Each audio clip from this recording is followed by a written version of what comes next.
kung saan may masarap na pagkain sa Lucena, pupuntahan natin yan. Punta naman tayo ngayon sa Hayami Ramen and Resto Bar. Hindi lang siya basta bar dahil nagsaserve din sila ng mga Japanese foods. Pagpasok mo pa lang, kitang-kita mo ang daming tao. Di lang sa loob, pati sa labas, marami rin. Sa dami ba naman kasi ng pagkain na pamimilian, para ka na rin dinala sa Japan dahil sobrang dami nilang Japanese foods dito. Pero take note, hindi lang Japanese food ang sinaserve nila ha. Meron din silang tacos, shawarma, silog at marami pang iba. Aba teka, napapansin ko lahat sila nagkakainan na, makapili na nga din. Kung anong tapatan ng daliri ko, yun ang orderin ko. Tinakpan ko nga pala ang mata ko para surprise. At ang napili ko pala ay tantan men at pork tongkatsu. Alas 8 na ng gabi kaya kailangan ko nang kumain dahil nagugutom na rin ako. Buti na lang napakabilis ng serving nila dito. Montage muna tayo.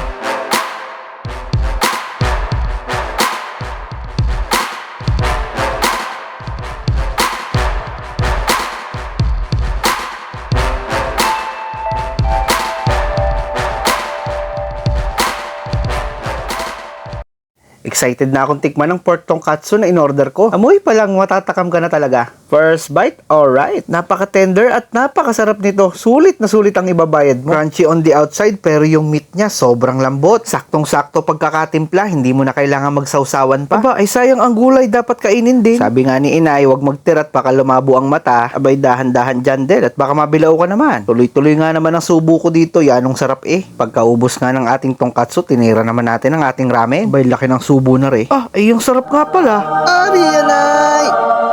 Para talagang nasa heaven walang Diyo. Paano ga namang hindi mapapalaki ang subo? Anong sarap. Yang kahahaba ng noodles parang walang katapusan. At yung sabaw, aba, Diyos ko, alam mong hindi galing Pinas, all the way from Japan, dinala sa Pinas para lang matikman natin. Puta brad, ganun kakayaman! Pero joking aside, ito kasi yung ramen na masasabi natin na hindi talaga galing Pilipinas eh. Yung lasa na pang international, yung lasa na alam mong iba, yung lasa na masasabi mong sulit ang binayad mo, yung lasa na siguradong hahanap-hanapin mo. At sigurado ako ito yung lasa na babalik-balikan mo. By the way nga pala, hindi ako magaling ng chopsticks. Kaya yan ang nangyari, nalaglag yung itlog. Kaya ako nagcha-chopsticks para sa susunod marunong na ako. Pero okay lang yan, ganyan talaga ang buhay. Ang mahalaga, masarap yung kinakain ko. Susunod na balik ko dito, sigurado isasama ko yung mga kaibigan ko. Ganito talaga kasi yung hinahanap ko, yung hindi tinipid ang pagkain. Yung full pack yung servings. Yung siguradong pag-order mo, siguradong mabubusog ka. Kita mo yung noodles na yan, kanina ko pa hinihigop, hanggang ngayon marami pa rin. Ganong kadami ang tinutukoy ko. Yung akala mo walang katapusan ng paghigop mo. Saan nga ba sila matatagpuan? Ruby Street, Pleasantville Subdivision, Phase 2, Iam, Lucena City. Pag galing ka sa Pacific mo, lagpas ka lang ng konti sa dating Showland. Tapos kabilang kanto, left side, makikita mo na agad. Grabe sa dami ng in-order ko, naubos ko pa rin. Inom naman tayo ng blue lemonade nila. Napaka-refreshing. Punta naman tayo ngayon dun sa barista para tikman yung tequila sunrise. Isa nga pala ito sa mga pinaka-paborito kong drinks. Sobrang simple lang pero napakasarap. Pero teka, siguraduhin mong nasa tamang edad ka na bago ka uminom nito ha. Bawal sa bata. At ayan nga, inalog na ni kuya. Inaalog talaga ito para mas maghalo ang lasa, hindi para mas malasing.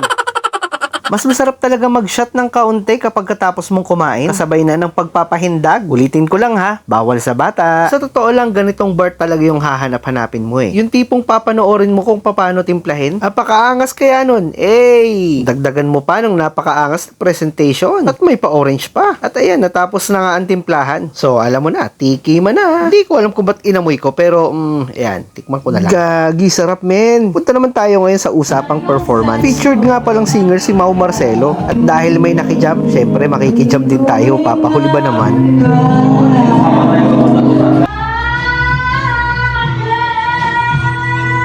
Shoutout sa'yo ating biritera. And ayun, my turn. At nagkalat pa nga ng virus.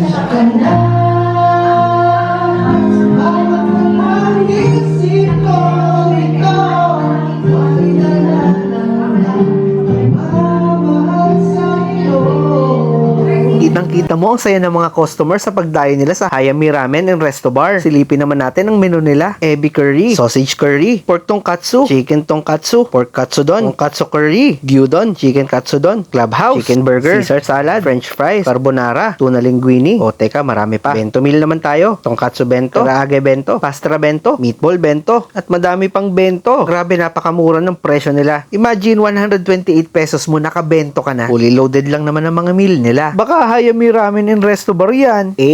Pulutan naman, onion rings, squid rings at siomay. Ito naman yung mga Pinoy favorites. Grabe, apakamura. Kahit estudyante kayang-kaya. Mapapabili ka talaga Para lang naman siyang one-stop shop na mga pagkain. Yung sasabihin mo pa lang kung anong gusto mo pero sigurado meron sila. Pati platter na mga sushi meron din. Saktong-sakto kaya sa mga handaan yung mga ganyan. Susunod, babalik ako para mag-sushi. Paborito ko kasi yung sushi. Appetizer naman may gyoza, miso, yakisoba, kani salad at marami pang iba. At may special roll pa. Sa dami ng pamimilian nyo sa Malabang at sa Malamang, mahihirapan kayong pumili. Pinaka-best na gawin, orderin nyo lahat. Special mention nga pala, salamat Mama Bea sa pag-imbita. Salamat din nga pala, napakababait ng mga staff. Sasalubungin ka nila ng ngiti. O diba, saya nila. Talaga nga namang gaganahan ka kumain kapag ka nakangiti sa'yo ang magsaserve. Salamat din po Ma'am Evangeline Tsujimoto at kay Ma'am Crisel Interino. Katabi nga rin pala nila ang Johachi Fab Cafe. Pagkatapos nyo mag-inom, masarap naman magkape. Punta rin kayo dito. Tanong, anong paborito mong ramen? Shoutout sa'yo Bersagon at Jabo. Shoutout Wewe. Shoutout Ramiel Prieto.